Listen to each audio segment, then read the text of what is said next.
Hi friends, ஒரு சிம்பிளான cloth painting எப்படி பண்ணுறதுன்னு பார்க்கலாமா? ஃபர்ஸ்ட்டு நீங்கள் எந்த கிளாத்தை யூஸ் பண்ணுறீங்களோ அதில் ஸ்டார்ச் ஏதாவது இருந்தால் அது போகிற அளவுக்கு நல்லா ரிமூவ் பண்ணுற மாதிரி வாஷ் பண்ணி எடுத்துக்கோங்க. வாஷ் பண்ணிவிட்டு ஃபுல்லாக ட்ரை ஆகிட்டு எடுத்துக்கலாம். இன்கேஸ் அந்த ட்ரெஸ்ஸில் விரிங்கிள்ஸ் இருந்ததுன்னா அயன் பண்ணி எடுத்துக்கோங்க. நான் வந்துட்டு அயன்லாம் எதுவும் பண்ணல, வாஷ் பண்ணி எடுத்திருக்கேன்.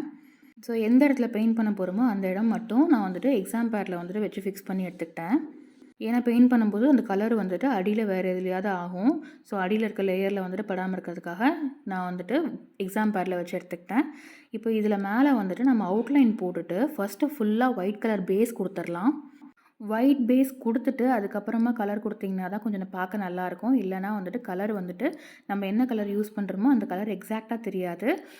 லைட் கலர் கிளாத் யூஸ் பண்ணுறப்போ கூட மேக்ஸிமம் நமக்கு ப்ராப்ளம் இல்லை. பட் டார்க் கலர் மெட்டீரியல் எடுத்தீங்க அப்படின்னா உங்களுக்கு ஒயிட் பேஸ் கொடுக்காம கலர் கொடுத்தீங்க அப்படின்னா உங்களுக்கு எக்ஸாக்ட் எஃபெக்டே வராது.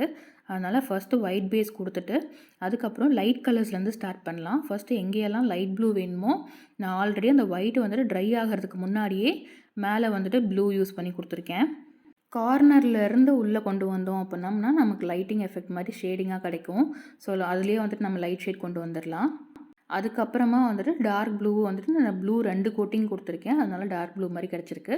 ஸோ ஒன்ஸ் கலர் ட்ரை ஆனதுக்கப்புறம் நம்ம பிளாக் எங்கே கொடுக்கணுமோ அந்த இடத்துலலாம் பிளாக் கொடுத்துட்டு அவுட்லைன் கொடுத்துக்கலாம். கலர் ட்ரை ஆனதுக்கப்புறமா அவுட்லைன் கொடுங்க. ட்ரை ஆகிறதுக்கு முன்னாடி அவுட்லைன் கொடுத்தா வந்துட்டு கலர் மர்ஜ் ஆகும். ஏன்னா கிளாத்தில் வந்துட்டு அங்கங்கே கலரில் இருக்கக்கூடிய அந்த வாட்டர் கண்டென்ட்டை உறிஞ்ச ஆரம்பிக்கும். ஸோ அப்போ வந்து கலர் மர்ஜ் ஆக சான்ஸ் இருக்குது. அண்ட் ஃபைனலாக பிளாக் கலரும் காஞ்சதுக்கப்புறமா நான் ஐக்கு வந்துட்டு ஒரு ஒயிட் கலர் டாட் வச்சுருக்கேன். ப்ரெஷ்ஷோட பேக் சைடு யூஸ் பண்ணி டாட் வச்சுருக்கேன். அவ்வளோதான், பெயிண்ட் பண்ணி முடிச்சாச்சு. இது வந்துட்டு ஒரு 1 or 2 hours வந்துட்டு நல்லா ட்ரை ஆகட்டும்னு அதுக்கப்புறம் எக்ஸாம் பேட்லேருந்து ரிமூவ் பண்ணிக்கலாம்.